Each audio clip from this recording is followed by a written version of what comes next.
नमस्कार दोस्तों, आप सब लोगों का स्वागत है मेरे चैनल निफ्टी ज्ञान में। बात स्ट्रैटेजी बनाते हैं कि ट्यूसडे के लिए हम निफ्टी कैसे काम काज कर सकता है और हमारा प्रीवियस डे का क्या एनालिसिस था। हमारा प्रीवियस डे का एक एनालिसिस था, क्लियरली हम इसके नीचे सपोर्ट के नीचे हम पुट खरीदेंगे, रेजिस्टेंस के ऊपर हम कॉल खरीदेंगे। ये वाला हमारा जो यहाँ पे अगर मार्केट वैलेटिलिटी में क्रिएट हो सकती है, ये हमारी एक स्ट्रैटेजी थी। मार्केट में एंड ऑफ द टाइम में कहाँ पे क्लोजिंग हुई, मार्केट कहीं ना कहीं फिर से 21,800 के नीचे क्लोजिंग हुई। क्योंकि देखो, अगर आप इस पॉइंट को इग्नोर करते हैं, देखो मैं क्या स्ट्रैटेजी बता रहा हूँ, अगर आप इस पॉइंट को इग्नोर करते हैं मतलब क्या है, मार्केट में एक रिजेक्शन खा रहा था, मार्केट यहाँ से रिजेक्शन खा रही थी, सडनली नेक्स्ट डे कोई न्यूज़ की वजह से गैप अप होके मार्केट ने क्या किया, ब्रेकआउट दिया। ये वाला फर्स्ट हमारा रेजिस्टेंस था, ये सेकेंड था। तो मार्केट में क्या हुआ, ये फर्स्ट और ये सेकेंड, मार्केट में एक ब्रेकआउट मिला।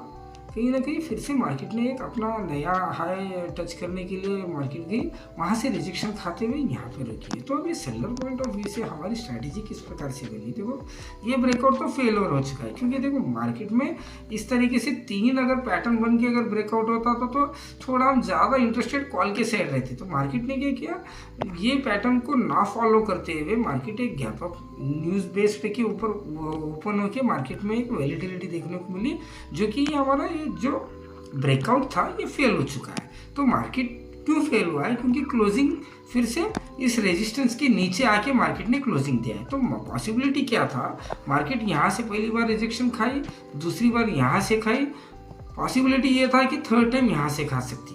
तो मार्केट में क्या हुआ, यहाँ से गैप अप ओपन होकर मार्केट एक स्ट्रैटेजी बनाते हुए ऊपर की तरफ निकली।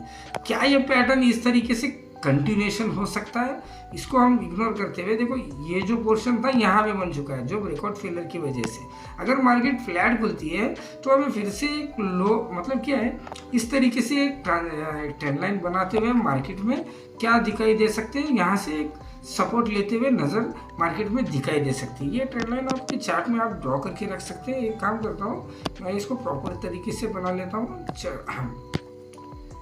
इस ट्रेंड लाइन को इस प्रकार से देखो, ये पॉइंट पहला वाला सपोर्ट लेते हुए नजर आएगी तो आपको पता चल जाएगा कहीं ना कहीं ये वाला पोर्शन इस तरीके से बन रहा है।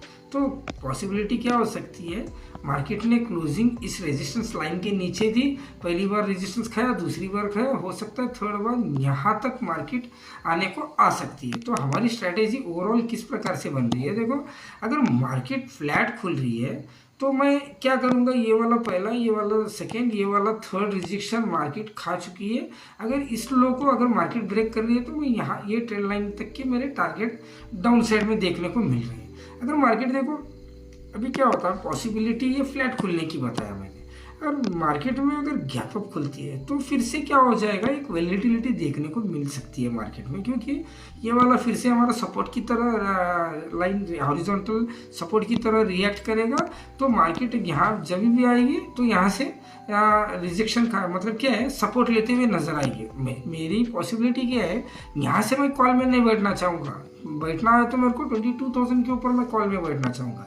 अगर मार्केट यहाँ से 100 पॉइंट का अगर टारगेट देती है तो मैं इंटरेस्टेड नहीं, मैं थोड़ा मतलब क्या है 100 से 150 पॉइंट की मैं इंटरेस्टेड हूँ। कहीं ना कहीं देखो यहाँ से डर क्या बना हुआ होगा, मार्केट ये 21,965 को रिजेक्शन खाते हुए इसी के अंदर एक दिन रहने को भी रह सकती है। तो हमारी क्लियरली स्ट्रैटेजी क्या होनी चाहिए, अगर डाउन साइड के बारे में बात कर रहे हैं तो हम फिर से एक हमारा एक लाइन ड्रॉ कर लेते हैं इस प्रकार से। क्योंकि मार्केट ने रिजेक्शन खाया है यहाँ से, क्योंकि ये पॉइंट में क्या होगा, पहली बार रिजेक्शन यहाँ से खाया, दूसरी बार यहाँ से खाया, अगर गैप अप खुलेगी तो फिर से एक बार रिजेक्शन मार्केट यहाँ से फिर से डाउन ट्रेंड दिखा सकती है। तो ओवरऑल पॉसिबिलिटी क्या हुई हमारी, यहाँ से भी पुट के बारे में हम सोचेंगे। ये देखो अगर गैप अप खुलेगी तो ये पॉइंट के पास से हम पुट के बारे में सोचेंगे, फ्लैट खुलेगी तो यहाँ से अगर रिजेक्शन खाते हुए फिर से अपने आप अपने पहले कैंडल को या फिर ये लो को अगर तोड़ रही है तो मेरे टारगेट फिर से ये ट्रेंड लाइन तक के हो सकते हैं।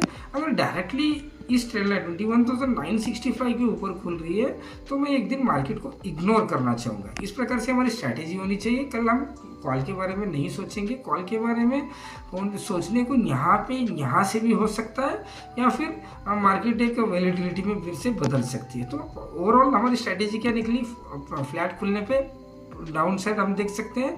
थोड़ा भी अगर 21,965 के आसपास अगर खुलने से हम फिर से एक डाउन ट्रेंड देख सकते हैं।